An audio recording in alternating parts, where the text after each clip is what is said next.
এই সর, যা এখান থেকে, অন্যদিকে দেখ।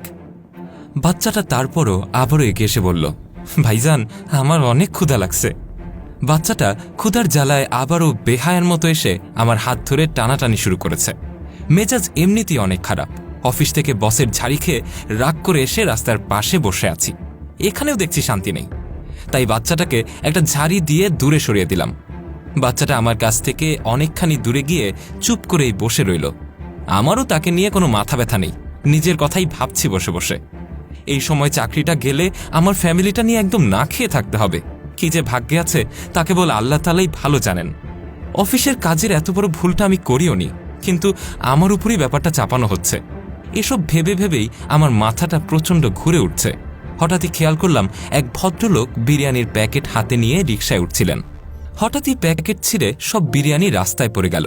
লোকটা বিরিয়ানি পড়ে যাওয়াতে আফসোস করে হেঁটেই সেখান থেকে চলে গেলেন।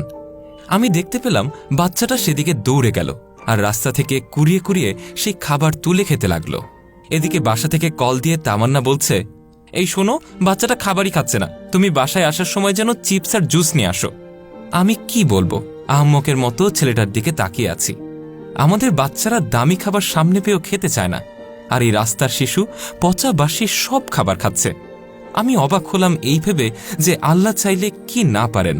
কার ক্ষুধা কি দিয়ে মেটাবেন তার সবচেয়ে উত্তম পন্থাগুলো হয়তো আল্লাহর চেয়ে ভালো কারোই জানা নেই। এই বাচ্চাটার আজকের দুপুরের খাবারের রিজিক হয়তো আমার কাছেই ছিল। আমি দেখিনি দেখে আল্লাহ অন্য কারো উসিলায় তাকে মিলিয়ে দিয়েছেন। এসব ভেবে ভেবেই নিজেকে খুব অপরাধী মনে হচ্ছিল। আমি তখন দৌড়ে বাচ্চাটার কাছে গেলাম। সে তখনও রাস্তা থেকে খাবারগুলো তুলে খাচ্ছে। তার হাত ধরে আমি তাকে দ্রুত একপাশে নিয়ে আসলাম। কি ব্যাপার, রাস্তা থেকে খাবার কেন খাচ্ছ? সকাল থেকে কিছু খাওনি? বাচ্চাটা চুপ করে আছে, কোনো কথাও বলছে না। মনে হয় ঝাড়ি দিয়েছি সেজন্যই চুপ করে আছে। আমি আবারও জিজ্ঞেস করলাম, কি হলো, সকাল থেকে কি কিছুই খাওনি? মাথা নাড়িয়ে বলে উঠল, না ভাইজান, কালকে রাত থেকেই কিছু খাই নাই। আমি যে কি বলবো বুঝে উঠতে পারছি না। এই শহরে কারো ছেলে মেয়ে হাজার তোষামদের পরেও খেতে চায় না, আর কেউ কেউ 3 দিনেও একবেলা ভাত পায় না। বাচ্চাটিকে নিয়ে আর কিছু ভাবলাম না। বাচ্চাটিকে নিয়ে সোজা পাশের একটা বিরিয়ানির দোকানে গেলাম। দোকানদারকে বললাম বিরিয়ানি দিতে। খাবারটা আসতেই বাচ্চাটা খেতে শুরু করলো। ব্যাপারটা ভালোই লাগছে আমার কাছে। বাচ্চাটা খাচ্ছে আর আমি বসে বসে ভাবছি এই শহরের ভিটেমাটিহীন মানুষগুলোর চাহিদা কত কম। কেবল 3 বেলা পেট পুরে খেতে পারলেই এরা খুশি। 10 তলা বাড়ি কিংবা BMW গাড়ি কিছুই চাই না তাদের। কিছুক্ষণ খাওয়ার পর বাচ্চাটা আমাকে বলল, স্যার আপনি খাইবেন না? হেসে উঠে বললাম, আচ্ছা আচ্ছা, আমিও নিচ্ছি, তুমি খাও তো। এমন সময় দেখতে পেলাম রাস্তা থেকে আরও কয়েকটা বাচ্চা আমাদের দিকেই তাকিয়ে আছে। তাদের তাকিয়ে থাকা দেখতেই বুঝতে বাকি রইল না এরা সবাই ক্ষুধার্ত। সকাল থেকে মানুষের পায়ে পায়ে ঘুরছে হয়তো শুধু একটু খাবারের আশায়। আমি সবাইকেই নিজের কাছে রাখলাম, সবাইকেই দোকানে বসতে দিলাম, এমনকি নিজের জন্য নেওয়া খাবারের প্লেটটাও দিয়ে দিলাম তাদের দিকে। সবাই খাচ্ছে। আমি ঘুরে ঘুরে দেখছি কার কি লাগবে আর সেটা জানতে চাচ্ছি। এই নিষ্পাপ মুখের হাসিগুলো দেখে সকালে হওয়া সব ঝামেলার কথা যেন আমি প্রায় ভুলেই গিয়েছিলাম। জানি না দোকানদার কি ভাবছে, তবে হাসি দেখে মনে হচ্ছে উনিও আমার কাজে সন্তুষ্ট। এমন সময় দোকানদার আমাকে ডেকে বলল, মামা, দুনিয়ার সব মানুষগুলো যে কেন আপনার মতো ভালো হয় না।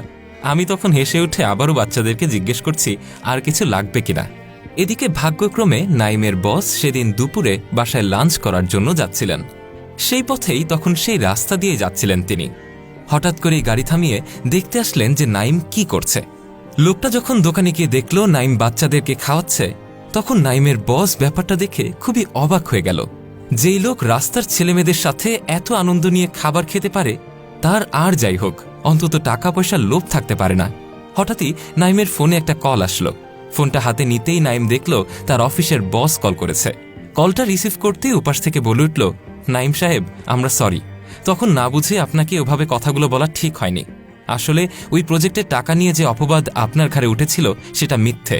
ওই প্রজেক্টে যে টাকা সরিয়েছিল তাকেও আমরা শনাক্ত করতে পেরেছি। প্লিজ আপনি আমাদের ভুল বুঝবেন না, আর কাল থেকে আবারও অফিস শুরু করবেন। আসলে আপনার মতো সৎ আর পরিশ্রমী কর্মী আমাদের সবসময় প্রয়োজন। নাইম তার বসের কথা শুনে অবাক হয়ে গেল। দু চোখ বুঝে শুধু আল্লাহর কাছে শুকরিয়া জানালো। মনের খুশিতে এরপর দোকানদারের বিল দিতে গেল। দোকানদারও পুরো বিল নিতে আপত্তি জানালো। বলল, ভাই, এই খুশির ভাগিদার আমিও হইতে চাই। আপনি সব হাসি একাই কেন কিনবেন? হাসতে হাসতে লোকটাকে অর্ধেক টাকা দিয়ে নাইম দোকান থেকে বেরিয়ে আসলো। রাস্তায় বের হয়ে বারবার আকাশের দিকে তাকিয়ে সে শুকরিয়া জানাচ্ছে। চোখের কোণেই নিজের অজান্তেই তার পানি চলে আসলো। আসলে কারো জন্য নিঃস্বার্থভাবে কিছু করলে নাকি আল্লাহ তাকে তার বিপরীতে 1000 গুণের বেশি ফিরিয়ে দেয়। আজ তার প্রমাণ নাইম সাথে সাথেই পেল। সত্যি নিয়তির খেলা বোঝা বড়ই দায়। ভিডিওটি ভালো লেগে থাকলে লাইক, কমেন্ট এবং শেয়ার করতে ভুলবেন না। কমেন্ট বক্সে জানান আপনার মূল্যবান মতামত।